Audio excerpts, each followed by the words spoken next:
Duge, kratke haljine, svečana odela, cveće u rukama, nezaobilazni trubači koji su predvodili maturante tehničke škole šetnjom kroz grad, bili su samo deo svečanosti ovih mladih ljudi koji su u početku bili možda malo izbunjeni, ali potpuno spremni da poslednji put svi zajedno provedu jedno veče za koje se kaže da se pamti celoga života. Rastanci su uvek teški. Emocije se mešaju jer vreme od 4 godine koje su proveli zajedno za mnoge od njih bilo je kratko, ali i dragoceno. Delili su ovi momci i devojke između sebe i lepe i one manje lepe trenutke. Delili sve one brige i probleme koje prate svaku generaciju njihovih godina. Uspomene, sećanja polako naviru i to je vidljivo na licima i ove generacije. Generacije koja je ostavila svoj pečat i neizbrisiv trag. Trag kojim će krenuti neki novi klinci. Najviše će mi nedostajati društvo kao cijelo odeljenje i ostalo društvo i škole, profesori, cijela škola. Planiram da upišem mašinski u Kraljevu, nadam se da ću se sa njima nekima sresti i tamo i nastaviti i ovo druženje ovako u škole. Rastajemo se sada, svi idu na fakultete, neki možda i ne idu naravno, ali sve dobro osjećanja će mi biti u ovoj školi, tako da baš je tužno.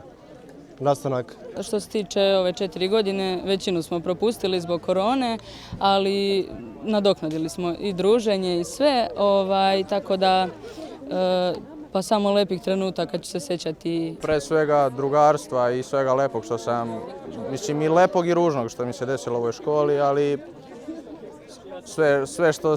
sve što je bilo i lepo i ružno moralo da se prođe kroz to, tako ne znam šta da kažem. Večeras proslavljate maturu, da li se večeras sve zaboravlja? Pa zaboravit će se, to je definitivno. Svi smo mi imali ovdje dosta uspona i padova. Da kažem da smo imali vremena da se zbližimo, nismo jer smo izgubili 2 godine kad je bio koronavirus. Ali nekako na kraju 4. godina, ekskurzija, matura, druženje, svi smo bili zajedno. Toliko smo se zbližili za kratko vrijeme i zavoljeli da naravno da ima uspomena. Bila je ekskurzija, dosta bežanja sa časova, ludilo i zadnji dan. Po dobrom društvu, po dobrim profesorima i sad opet dopisujem, opet bih upisala u školu. Osjetila je ova generacija na svojoj koži mnogo toga i zajedno sve pregurala. Pandemija je nešto što će sigurno pamtiti i učenici, ali i profesori ove škole. Mnogo truda i rada uložili su svi zajedno da savladaju gradivo i dokažu da udruženi mogu sve.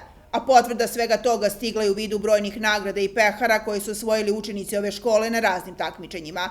Rezultat koji su ostvarili otvorio je vrata i pokazao pravac koji treba da prate buduće generacije. Maturanti naše škole, ova generacija, pa koronarna što bi rekli, zaista su imali specifičnu srednjoškolsko vreme i godine koje su bile. Oni su 4. i 3. razred, znači skoro 2 godine su imali uslove malo specifične u odnosu na druge generacije. Naravno da su se snašli, oni su mladi ljudi i snalaze se svakako u svakom trenutku. I evo ovim činom danas maturskim večernjim i narednih dana da polože mature i završne ispite, izlaze iz srednjoškolskih klupa, upustaju se u život koji je dosta komplikovaniji, ali ja sam siguran da smo mi dali neki osnov pravo kako će se oni snaći i ne sumnjamo njih.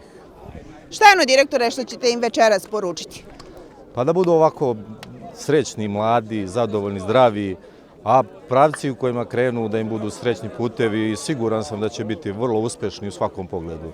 Jer ljudi se najviše i uče, odnosno pokazuju sopstvene kvalitete u uslovima koji nisu svakidašnji. Oni su kroz srednju školu to prošli, videli da mogu i siguran sam da će biti uspešni u budućnosti. Želim im stvarno sve najbolje.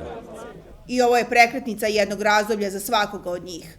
Jer preko noći morat će da odrastu, da ozbiljnije shvate život, da preuzmu odgovornost za sve odluke koje donesu, jer život ide dalje.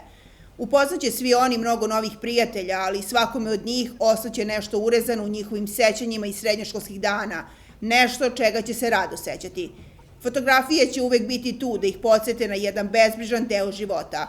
Podsjete na jedno doba kada je škola bila najveća briga i verovatno će mnogi poželeti da vrate vreme. A uspeće u tome kroz ponovni susret koji će uslediti za 5 ili 10 godina, da ponovo budu mladi, lepi, ludi i srećni. I možda će tek tada shvatiti da je đačko doba najlepše doba.